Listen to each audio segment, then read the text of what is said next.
नमस्कार. या व्हिडिओमध्ये आपण स्टार्ट करणार आहोत एक्सरसाइज 1.3चे इंट्रोडक्शन. हा व्हिडिओ जर तुम्ही व्यवस्थित बघितला पूर्णपणे तर तुम्हाला पूर्ण एक्सरसाइज 1.3 सॉल्व्ह व्हायला कुठेही प्रॉब्लेम येणार नाही. ठीक आहे. तर हा जो एक्सरसाइज आहे तो बेस्ट आहे बघा, क्वांटिफायर्स अँड क्वांटिफाईड स्टेटमेंट्स. आता क्वांटिफायर्स काय आणि क्वांटिफाईड स्टेटमेंट्स काय आहेत? क्वांटिफायर्स म्हणजे काय? Symbols used to denote a group of words. तर क्वांटिफायर्स आणि क्वांटिफाईड स्टेटमेंट्स एक पेजवरून पूर्ण नोट्स तयार केलेत मी, पण तुम्हाला मी एकदम शॉर्टमध्ये सांगतोय की क्वांटिफायर्स आणि क्वांटिफाईड स्टेटमेंट म्हणजे एक्झॅक्टली काय असतं. क्वांटिफायर म्हणजे symbols used to denote group of word. वर्डचा जो ग्रुप आहे त्याला डिनोट करण्यासाठी जे सिम्बॉल यूज करतो त्याला म्हणायचं क्वांटिफायर्स. अजून पण जर लक्षात आलं नसेल तर तो एक मिनिट जाऊ द्या, तुम्हाला पूर्ण क्लिअर होऊन जाईल सगळे क्वांटिफायर्स काय असतात आणि क्वांटिफाईड स्टेटमेंट्स काय असतात. ठीक आहे. तर क्वांटिफायर्स म्हणजे काय? तर दोन टाईपचे क्वांटिफायर्स आहेत. जनरली हे सगळं सेटमध्ये शिकलो आहे आपण, पण तिथं आपल्याला माहीत नव्हतं किंवा आपण डायरेक्ट शिकलो होते. इथं बेसिकपासून इथं आपल्याला बघायचं की दोन स्टेटमेंट आहेत. तर कुठले स्टेटमेंट आहेत किंवा याला क्वांटिफायर म्हणतो आपण? पहिला आहे युनिव्हर्सल क्वांटिफायर आणि दुसरा आहे एक्झिस्टेन्शियल क्वांटिफायर. ठीक आहे. तर युनिव्हर्सल क्वांटिफायर म्हणजे काय? हा काय म्हणतो याला आपण? For all. हा जो आहे फॉर ऑल किंवा फॉर एव्हरी याला म्हणायचं युनिव्हर्सल क्वांटिफायर. एक्झिस्टेन्शियल क्वांटिफायर म्हणजे काय? हे याला काय म्हणतो आपण? There exist. इथं दोनच क्वांटिफायर आहेत. कुठला? एक फॉर ऑल आणि एक देअर एक्झिस्ट. ठीक आहे. हे जे दोन आहेत हे दोन सिम्बॉल याला म्हणतो आपण क्वांटिफायर्स. फॉर ऑलला युनिव्हर्सल क्वांटिफायर आणि देअर एक्झिस्टला एक्झिस्टेन्शियल क्वांटिफायर. ठीक आहे. तुम्हाला जर नोट्स पाहिजे असतील तर तसे स्क्रीनशॉट काढून ठेवा. आता क्वांटिफाईड स्टेटमेंट म्हणजे काय? आता क्वांटिफाईड स्टेटमेंट म्हणजे बघा काय, एक ओपन सेंटेन्स असेल आणि तिथं क्वांटिफायर यूज केल्यानंतर जर ते स्टेटमेंट होत असेल, काय लिहिलं बघा, an open sentence with quantifier becomes a statement is called quantified statement. अजून पण जर डेफिनेशन क्लिअर होत नसेल तर एक्झाम्पलवरून तुम्हाला क्लिअर करूया आपण. ठीक आहे. तर एक्झाम्पल काय बघा, x square is greater than or equal to 0. X square is greater than or equal to 0 हे एक ओपन सेंटेन्स आहे. हे स्टेटमेंट नाही, हे काय ओपन सेंटेन्स आहे. काय ओपन सेंटेन्स आहे बघा, मी एक्सची व्हॅल्यू काही पुटअप करू शकतो ना. मी जर इथं -1 पुटअप केला तर मायनस किंवा दुसरी कुठलीही व्हॅल्यू पुटअप केली तर हा ऑलवेज ट्रू असेल असं सांगता येत नाही, किंवा त्याच्या डिफरंट व्हॅल्यूज आहेत त्यासाठी एक ट्रू असेल असं सांगता येत नाही. पण जर मी इथं यूज केलं for all x belongs to R, काय यूज केला? एक क्वांटिफायर यूज केला. ओपन सेंटेन्स होतं त्याच्यामध्ये काय यूज केलं? क्वांटिफायर. म्हणजे दोघं मिळून काय झाले? स्टेटमेंट झाले. का? आता इथं याचं मिनिंग काय की इथं मी ज्या व्हॅल्यूज पुटअप करणार आहे एक्सच्या त्या आर मधल्याच असणार आहेत, आणि आर मधली कुठलीही व्हॅल्यू पुटअप केली आपण तर आन्सर काय असेल? क्वांटिफाईड. किंवा हे जे काय होईल स्टेटमेंट तयार होईल त्यामुळे याला आपण म्हणणार क्वांटिफाईड स्टेटमेंट. क्वांटिफाईड स्टेटमेंट समजतंय? एक open sentence with quantifier becomes a statement is called quantified statement. ठीक आहे. नेक्स्ट आहे ड्युअलिटी. तर ड्युअलिटीची डेफिनेशन तुम्ही वाचून काढा. ह्या ज्या नोट्स आहेत, ह्या ज्या नोट आहेत ह्या नोट पण वाचून काढा एकदा. ठीक आहे. मी तुम्हाला एकदम शॉर्टमध्ये सांगतो की ड्युअलिटी म्हणजे काय. ड्युअलिटी म्हणजे सिम्पल आपल्याला काय करायचं? रिप्लेस करायचं. तर कशाला काय रिप्लेस करायचं आहे? ऑरला अँड, अँडला ऑर. जिथं कुठं ऑर दिसेल तिथं काय करायचं? अँड. जिथं अँड दिसेल तिथं काय करायचं? ऑर. अजून एक दोन रिप्लेसमेंट आहेत. काय बघा, जिथं कुठं टी दिसेल तिथं सी करायचा. टी मीन्स टॉटॉलॉजी आणि सी मीन्स कॉन्ट्राडिक्शन. ठीक आहे. जिथं कुठं टी दिसेल तिथं सी करायचा आणि जिथं कुठं सी दिसेल तिथं टी. समजतंय? हे जे दोन आपण रिप्लेसमेंट केले तर जे नवीन स्टेटमेंट तयार होतं त्याला म्हणतो आपण ड्युअलिटी. ठीक आहे. तर डायरेक्ट थोडंसं एक्झाम्पल बघूया आपण. एक्झाम्पल्स आहेत. फर्स्ट एक्झाम्पल काय बघा, if A is equal to 1 2 3 4 5 6 7. आपल्याला काय दिलंय? एक सेट दिलाय ए इज इक्वल टू 1 to 7 आणि काय सांगितलंय? Determine the truth value of the following. तर पहिलं जे आपल्याला स्टेटमेंट दिलंय, पहिलं एक्झाम्पल काय बघा, there exist x belongs to A such that x minus 4 is equal to 3. आता काय सांगितलंय की there exist x belongs to A, म्हणजे ए मध्ये एकतर एलिमेंट असा असेल की तो जर मी इथं पुटअप केला एक्सच्या रिप्लेसमेंटला तर हे इक्वेशन सॅटिस्फाय होईल. ठीक आहे. बघूया आपण. For x is equal to 7. आता 7च का घेतला मी? तर ए मध्ये जे टर्म्स आहेत त्या कुठल्याही टर्म मी घेऊ शकतो. ठीक आहे. आता मी काय घेतलं? एक्समधली एक टर्म घेतली 7 for x is equal to 7. ह्या इक्वेशनमध्ये एक्सची व्हॅल्यू जर 7 पुटअप केली तर काय होईल बघा, एक्स मायनस 4 दॅट इज एक्सची value 7 minus 4 is equal to 3. एक्सची व्हॅल्यू मी 7 पुटअप केली तर 7 मायनस 4 इज इक्वल टू काय आला, 3 आला. म्हणजे काय आला, इथं काय लिहिणार आपण, therefore for x is equal to 7 given equation satisfies.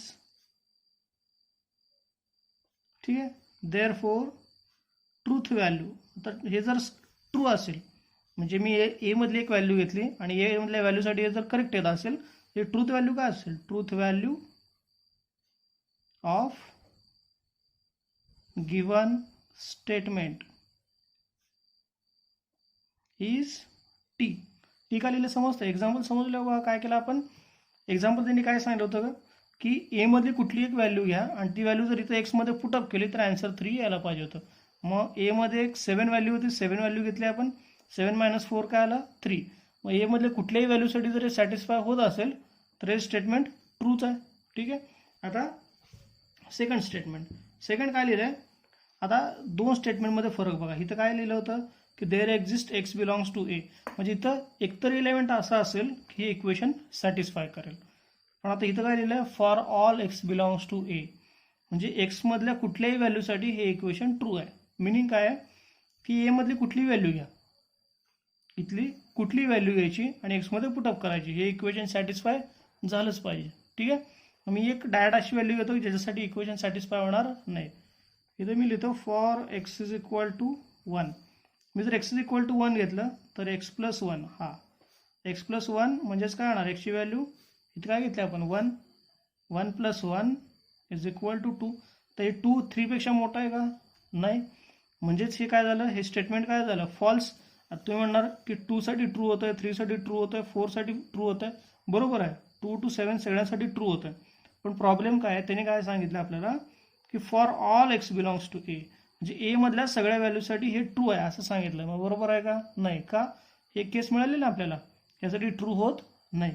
मी लिहूया आपण therefore for x is equal to 1 equation not satisfies. Therefore, truth value of given statement is काय असेल, truth value of given statement is false. ठीक आहे. Now next example. तर next काय बघा, for all म्हणजे परत एकदा एक्स ए मधल्या सगळ्या व्हॅल्यूसाठी. For all x belongs to A 8 minus x is less than or equal to 7. ठीक आहे. म्हणजे यांचं काय म्हणणं आहे की ए मधली कुठली व्हॅल्यू ह्या एक्सच्या ठिकाणी पुटअप करा तर हे इक्वेशन बरोबर यायला पाहिजे. बरोबर आहे. एक्सची व्हॅल्यू पहिली काय बघा, ए मधली व्हॅल्यू काय तर 1 to 7 आहेत. ठीक आहे. मी जर एक्सची व्हॅल्यू 1 ठेवली तर 8 मायनस 1 7. ओके, 7 किंवा 7पेक्षा लेस आहे. मी जर 2 पुटअप केली तर 8 मायनस 2 6, 7पेक्षा लेस आहे. मी जर 3 पुटअप केलं 8 मायनस 3 म्हणजेच 5, 5 इज लेस दॅन 7. म्हणजे सगळ्या कुठलीही व्हॅल्यू पुटअप केली आपण ए मधली तरी पण हे इक्वेशन सॅटिस्फाय होत आहे. पण आपण इथं काय लिहिणार, the given statement is a true. The given statement is true. Therefore truth value काय असेल मग आता याची truth value, truth value of given statement is true. ठीक आहे. आता यातलं लास्ट एक्झाम्पल. आता लास्ट एक्झाम्पलमध्ये काय सांगितलं आपल्याला, there exist x belongs to A. आता देअर एक्झिस्ट म्हणजे ॲटलिस्ट एकतर एलिमेंट मिळाला तरी सफिशियंट आहे. There exist x belongs to A such that x plus 8 is equal to 16. आता बघा मी एक्सची व्हॅल्यू काय पुटअप करायला पाहिजे ज्यावेळेस इथं 16 येणार आहे. एक्सची व्हॅल्यू मी जर 8 पुटअप केली तर आन्सर काय येणार 16. ए मध्ये 16 आहे, ए मध्ये 8 आहे का बघा इथं, नाही. त्यामुळं एक्सची व्हॅल्यू काय पाहिजे होती आपल्याला 8 पाहिजे होती. मग इथं कुठं 8 आहे का बघा, 8 ए मध्ये नाही. मग इथं काय लिहिणार आपण, there is no x in A, there is no x in A such that, हे सच दॅट मी शॉर्टमध्ये लिहिलं, such that x plus 8 is equal to 16. Therefore given statement is false. ठीक है. And therefore truth value of given statement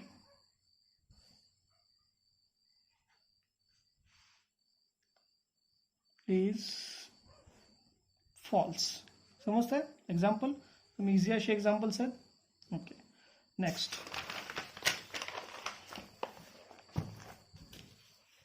आहे write the duals of the each of the following. मी तुम्हाला मगाशी सांगितलं ड्युएल्स म्हणजे काय. ड्युएल म्हणजे काय करायचं आपल्याला, सिम्पली रिप्लेस करायचं. आता कशाला काय रिप्लेस करायचं आपल्याला बघा, मी इथे लिहितोय अँडला रिप्लेस करायचा ऑरनं, ऑरला रिप्लेस करायचा अँडनं, टीला रिप्लेस करायचा सीनं, आणि सीला रिप्लेस करायचा टीनं. ठीक आहे. ओके, आता जर ड्युएल लिहूया आपण, काय येणार बघा, p and q or r is equal to p, इथं अँड होता ना, अँडच्या रिप्लेसमेंटला काय येणार ऑर क्यू, ऑर होता, ऑरच्या रिप्लेसमेंटला अँड आणि आर, झालं ड्युएल. एवढंच आहे ड्युएल. समजतंय. आता नेक्स्ट एक्झाम्पल. तर नेक्स्ट एक्झाम्पलला काय करणार बघा आपण, तर टी आहे, टीच्या रिप्लेसमेंटला इथं बघा, टीच्या रिप्लेसमेंटला सी, पहिल्यांदा लिहून घेतो t or p or q is equal to टीच्या रिप्लेसमेंटला सी, ऑरच्या रिप्लेसमेंटला and p as it is, ऑरच्या रिप्लेसमेंटला and q as it is. समजतंय. ओके, आता याचा p and negation q or p and q or negation r which is equal to काय येणार बघा, पी ॲज इट इज अँडच्या रिप्लेसमेंटला or negation q as it is. मी काय सांगितलं, रिप्लेस काय करायचं फक्त अँड ऑर टी सी, निगेशनला रिप्लेस करायचं नाही, negation q as it is, ऑरच्या रिप्लेसमेंटला अँड इथं पी अँड क्यू आहे, पी अँड क्यूच्या रिप्लेसमेंटला पी ऑर क्यू, ऑर आहे, ऑरच्या रिप्लेसमेंटला अँड निगेशन आर. हे झालं याचं ड्युएल. नो नेक्स्ट काय बघा, p or q and t आहे, p or q and t is equal to काय येणार बघा, p or q and t, p and q इथं मध्ये ऑर होता, ऑरच्या रिप्लेसमेंटला काय घेतलं आपण अँड, इथं अँड होता, अँडच्या रिप्लेसमेंटला ऑर आणि टीच्या रिप्लेसमेंटला C. Okay, next P or Q आहे, किंवा आधी हे लिहून घेऊया, P or Q or R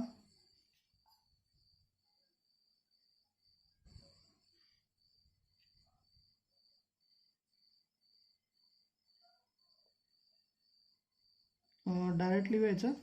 तर काय येणार बघा, next P and Q and R is equivalent to P and Q and R. ठीक आहे. Okay, next P and Q and R. काय बघा, पी अँड क्यू अँड आरला इथं लिहून घेऊया आधी, p and Q and R is equal to p or q or r. ठीक आहे. नेक्स्ट आहे दॅट इज लास्ट, तर इथंच लिहून टाकूया आपण. ठीक आहे, कळेल बघा. ओके, पी अँड टी आहे, म्हणजे पी और सी, इथं ऑरच्या रिप्लेसमेंटला and c and negation q आहे, सीच्या रिप्लेसमेंटला टी, अँडच्या रिप्लेसमेंटला आर, निगेशन क्यूच्या रिप्लेसमेंटला negation q as it is, कारण निगेशन क्यूला रिप्लेस करणार नाही आपण. समजला ड्युअल. ओके. नेक्स्ट आहे थोडेसे डेफिनेशन्स आहेत. नेक्स्ट तुम्ही पाहिजे असेल तर बुकमध्ये डिटेलमधल्या डेफिनेशन घेऊ शकताय. मी तुम्हाला शॉर्टमध्ये डेफिनेशन्स देतो. काय बघा डेफिनेशन्स. ओके. पहिला negation of conjunction. Negation p and q असेल तर negation p or negation q. Negation of disjunction. Negation of p or q असेल तर negation p and negation q. Negation of conditional. Negation of conditional काय बघा. Negation of p and q is equal to P and negation q. Negation of biconditional. Negation of p double implies q is equal to p and negation q or q and negation p. आता एक 3 terms आहेत important. Converse, inverse and contrapositive. ठीक आहे. तर converse म्हणजे काय बघा. If p implies q. If p implies q सगळ्यांमध्ये बघा पहिले स्टेटमेंट काय. p implies q, p implies q and p implies q. जर p implies q असेल तर कॉन्वर्स कशाला म्हणायचं. जर रिव्हर्स झालं. रिव्हर्स म्हणजे काय. p implies q जर q implies p झालं तर त्याला म्हणायचं कॉन्वर्स. ठीक आहे. इथं बघा p implies q ला इथं p implies qच आहे, फक्त दोन्ही ठिकाणी काय आलं निगेशन. म्हणजे निगेशन p implies q होतं. Negation p implies negation q झालं. याला काय म्हणणार इनवर्स. आणि कॉन्ट्रा पॉझिटिव्हला काय झालं तर रिव्हर्स झाला. रिव्हर्स होऊन परत त्याचं काय झालं निगेशन. बघा negation q implies negation p is called Contra positive. एकदम शॉर्टमध्ये सांगितलं तुम्हाला कॉन्वर्स, इनवर्स, कॉन्ट्रा पॉझिटिव्ह काय असेल. ठीक आहे. हे जे पूर्ण पेज आहे ते पूर्ण पेज इम्पॉर्टंट आहे. स्क्रीनशॉट काढून ठेवा. पाहिजे असेल तर अजून एकदा मी तुम्हाला इथे डिस्प्ले करतोय. ह्याचं स्क्रीनशॉट काढून ठेवा. ठीक आहे. ओके. त्याच्यावरचे एक्झाम्पल्स बघूया आपण. आता एक्झाम्पल्स बघा याच्यावरचे. फर्स्ट एक्झाम्पल आहे. फर्स्ट एक्झाम्पल काय आहे. क्वेश्चन काय आहे. Write the negations of the following. ठीक आहे. आता याचं निगेशन फाइंड आउट करायचं. पहिल्यांदा काय करूया. याला एक स्टेटमेंट कन्सिडर करू की let p is equal to 3 plus 3 is less than 5 or q is equal to 5 plus 5 is equal to 9. या दोघांचा सिम्बॉलिक फॉर्म काय असेल. मध्ये काय आहे ऑर आहे. मग सिम्बॉलिक फॉर्म काय असेल. Therefore symbolic form of given statement is काय असेल symbolic form P or Q. आता याचं निगेशन फाइंड आउट करायचं आपल्याला. तर निगेशन फाइंड आउट करायचं असेल तर काय करतो बघा आपण. Negation of p or Q. काय असतं negation of p or Q. तर बघा negation of p or Q काय असणार आहे. Negation p and negation q. Negation p and negation q. ठीक आहे. मग आता आपल्याला गिवन स्टेटमेंटचं निगेशन लिहायचं आहे. Therefore negation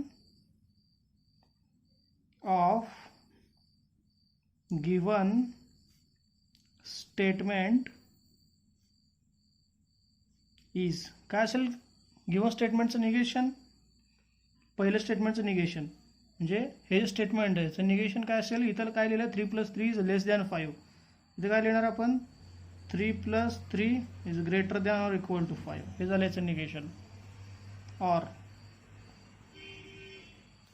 5 plus 5 equal to 9 आहे. इथे काय करणार आपण 5 plus 5 is not equal to 9.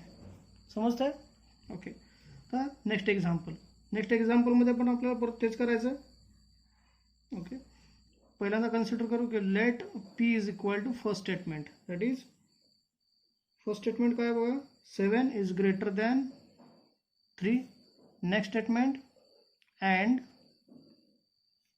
q is equal to 4 is greater than 11. Symbolic form is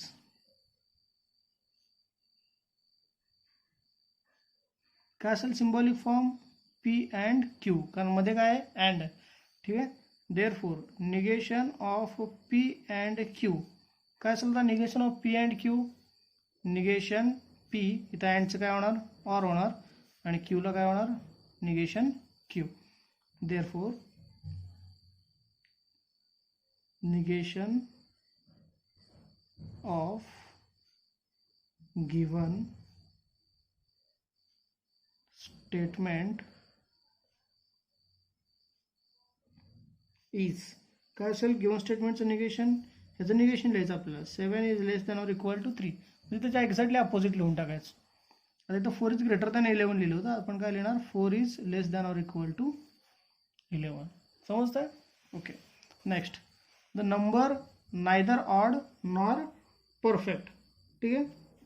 okay, पहिल्यांदा आपण कन्सिडर करूया की let p is the number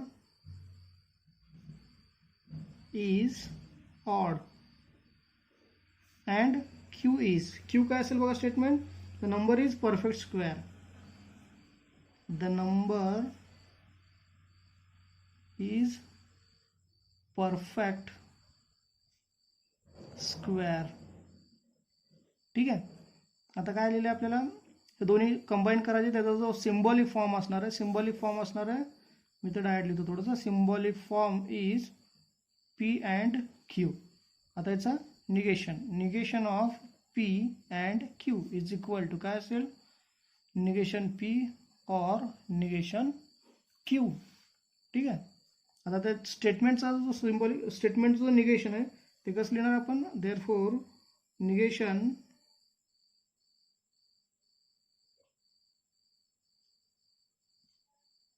of given statement is, तर गिवन स्टेटमेंटचं निगेशन काय असेल बघा, ए number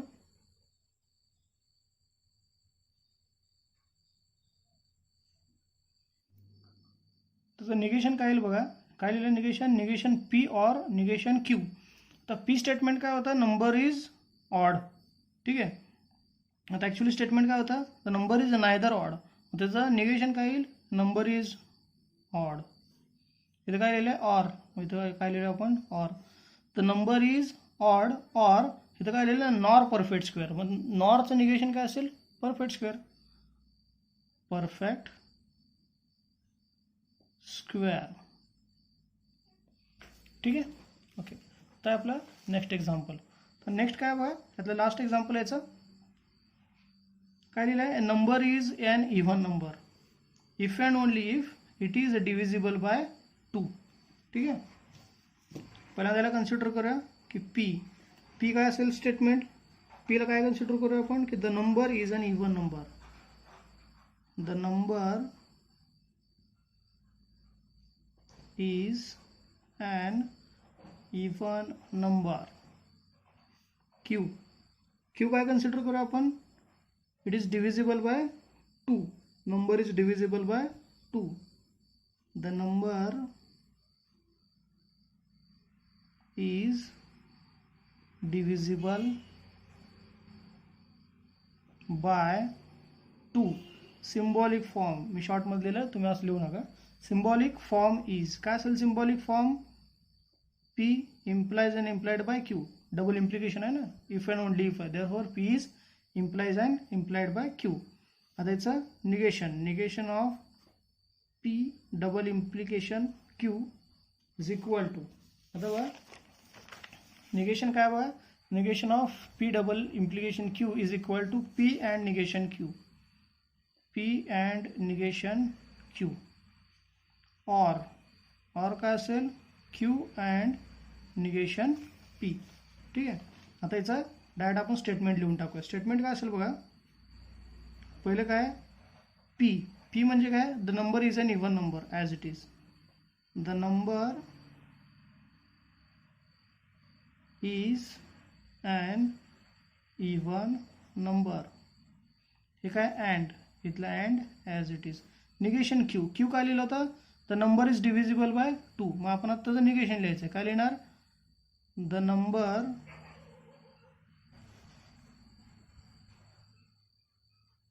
is not divisible by 2. ठीक आहे. आणि काय लिहिलं or q and negation p. Q काय, the number is divisible by 2. The number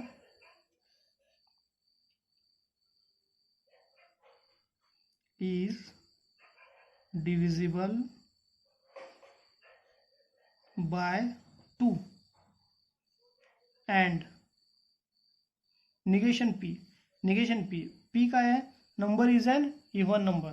मग त्याचं काय लिहायचं आपल्याला, निगेशन. काय लिहिणार त्याचं निगेशन, द नंबर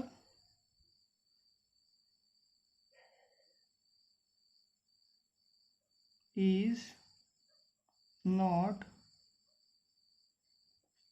इव्हन. हे झालं याचं निगेशन. समजले एक्झाम्पल आहे सगळे. Write the negations of the following. ठीक आहे. आता आहेत एकदम सिंपल एक्झाम्पल्स आहेत पुढचे. काय लिहिलं बघा, write the negations of the following statements. ठीक आहे. पहिलं स्टेटमेंट काय आहे बघा, की all natural numbers are rational. त्याचं निगेशन लिहायचं आपल्याला. काय असेल त्याचं निगेशन, की some natural numbers are not rationals. Some natural numbers are not rationals. Negation म्हणजे एक्झॅक्टली त्याचे रिव्हर्स लिहून टाकायचं आपल्याला. ठीक आहे. सेकंड काय बघा, सेकंड आहे some students of class X are 16 year old. म्हणजे काय लिहूया आपण त्याचं negation, no students of class X is 16 year old. No student of class 16 is, sorry, no student of class 10 is 16 years old. ठीक आहे. Next third काय बघा, there exist n belongs to n and n+8 is less than 11. आता ह्याचं negation काय असेल, हे as it is, की there exist n belongs to n such that, आता हे n+8 ग्रेटर दॅन 11 असेल, ते तिथं काय लिहिणार आपण, n+8 is less than or equal to 11, करण्याचे exactly reverse. Okay. Last term त्यातली काय बघा, there exist x belongs to n, 2x + 1 is odd. म्हणजे काय लिहूया आपण, की there exist x belongs to n and 2x + 1. इथं काय लिहिलं, 2x + 1 इज ऑड. आपण काय लिहूया, 2x + 1 is not odd. Simple आहे. ओके. आता हे नेक्स्ट एक्झाम्पल यातलं लिहिलं, write the converse, inverse and contrapositive. ठीक आहे.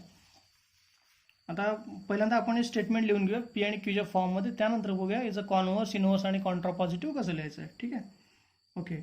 लेट पी काय लिहिणार, की if function is differentiable then it is continuous. इथं लिहूया आपण, फंक्शन इज डिफरन्शिएबल. आणि क्यू काय असेल, की फंक्शन इज कंटिन्युअस.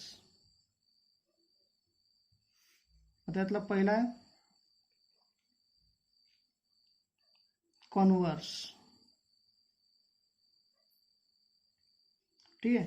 कॉन्व्हर्सला काय लिहिलं बघा, इथं कॉन्व्हर्स काय असतो, इथं जर P इम्प्लाइज Q असेल तर P इम्प्लाइज Qचं काय करणार आपण, Q इम्प्लाइज P, म्हणजे एक्झॅक्टली रिव्हर्स.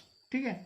मग काय असेल कॉन्व्हर्स त्याचा, if a function is continuous then it is differentiable. If function is continuous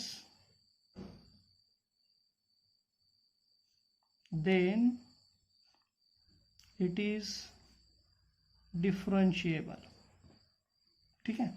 second converse नंतर इनव्हर्स. इनव्हर्सला काय करायचं बघा आपल्याला, p negation q, sorry p implies q होतं, तर पीला पी ॲज इट इज, क्यूला क्यू ॲज इट इज, पण दोघांचे काय करायचे, पीचा निगेशन आणि क्यूचा पण निगेशन. ठीक आहे. तर पीचा निगेशन, फंक्शन इज डिफरन्शिएबल, त्याचं निगेशन काय असेल, की फंक्शन इज नॉट डिफरन्शिएबल. इथं काय लिहिलं डिफरन्शिएबल, आपण काय लिहिणार आता नॉट डिफरन्शिएबल. का निगेशन लिहायचं आहे. If function is not differentiable then काय लिहिणार आपण, function is not continuous. Function is not continuous. ठीक आहे. नेक्स्ट आहे contrapositive, sorry converse, inverse and contrapositive. कॉन्ट्रापॉझिटिव्हला काय असतं बघा, इथं मी कंडिशन पण लिहितो. जर पी इम्प्लाइज क्यू असेल तर कॉन्व्हर्सला काय असतं, क्यू इम्प्लाइज पी. इन्व्हर्सला काय असतं, negation p implies negation q. कॉन्ट्रापॉझिटिव्हला काय असणार आहे, negation q implies negation p. ठीक आहे. आता निगेशन क्यू म्हणजे काय की function is not continuous. If function is not continuous, मी थोडी शॉर्टकट यूज करतो. Function is not continuous then function is not differentiable. आता अजून एक एक्झाम्पल आहे की लास्ट एक्झाम्पल आहे आपलं. ओके.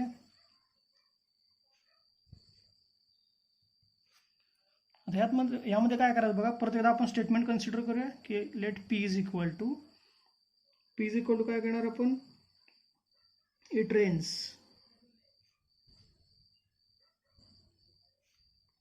अँड क्यू स्टेटमेंट काय करणार आपण, द मॅच गेट कॅन्सल्ड.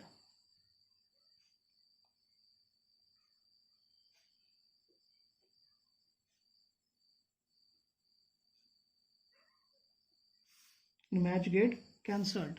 आता आपल्याला काय लिहायचं, कॉन्व्हर्स, इन्व्हर्स आणि कॉन्ट्रापॉझिटिव्ह. नो कॉन्व्हर्सला काय लिहायचं, q implies p. Q implies p म्हणजे काय, the match get cancelled and it rains. पहिल्यांदा if match get cancelled then it rains. हे झालं कॉन्व्हर्स. आता इन्व्हर्सला काय करायचं, negation p implies negation q. If काय लिहिणार आपण, if it does not rain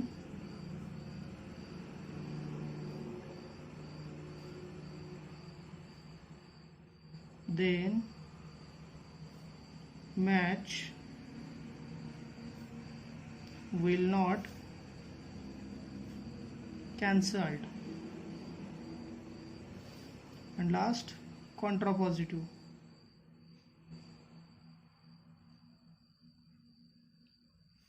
Contrapositive काय असलं बघा, negation Q implies negation P. तर निगेशन Q काय असेल की if the match is not cancelled. इथं Q काय आहे, the match get cancelled. मग त्याचं निगेशन Q असेल की if the match is not cancelled then it does not rain. समजतंय? ओके. ह्या एक्सरसाइजमध्ये किंवा ह्या पॉईंटमध्ये एवढंच आहे. नेक्स्ट जे 1.4चा इंट्रोडक्शन आहे ते आपण नेक्स्ट व्हिडिओमध्ये बघूया.